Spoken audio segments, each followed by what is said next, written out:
We're standing in front of the Climax Packaging manufacturing plant in Lowville, New York. A little less than 10 years ago, this company was acquired by an acquisition company. What usually happens in those cases is they take the crown jewels out of the manufacturing family that exists, and they often take the equipment and sell it off at very, very low prices to the highest bidder.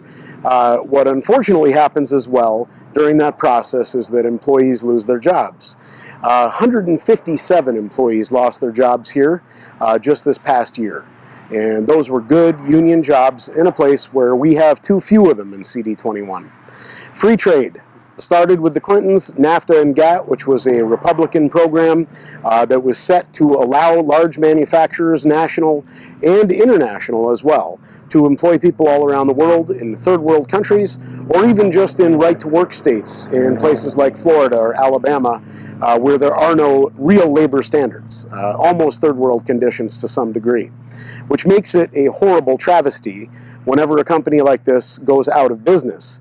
This company didn't go out of business. They were making packaging for some of the finest retailers in the country, places like LL Bean and Lord & Taylor. You get my drift. They can afford to pay for nice packaging, and they were. This was the place that they were getting it from. And there were a lot of proud workers here whose families depended entirely upon a paycheck from this company. And where are they now? Like in most of CD21, they're looking for jobs in service and retail, because that's what's available to us in the working class in this country in 2016.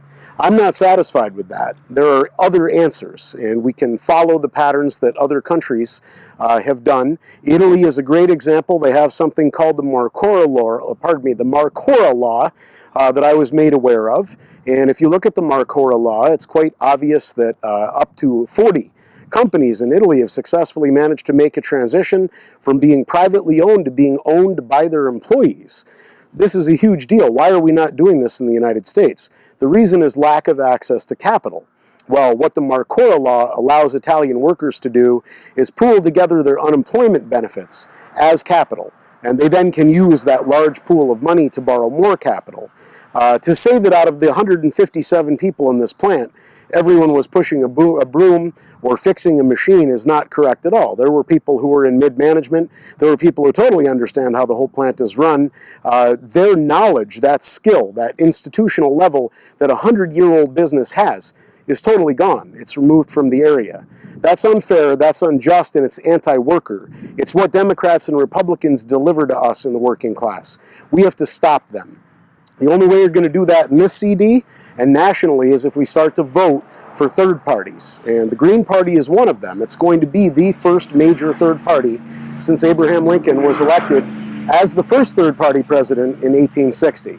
It can be done right here, where we voted for congressional representatives who were also part of that anti-slavery ticket in the late 1850s.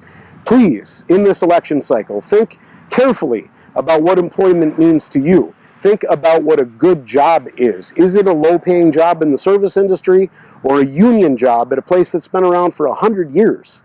Can we afford to let these jobs go overseas? We cannot. Be brave. Vote green.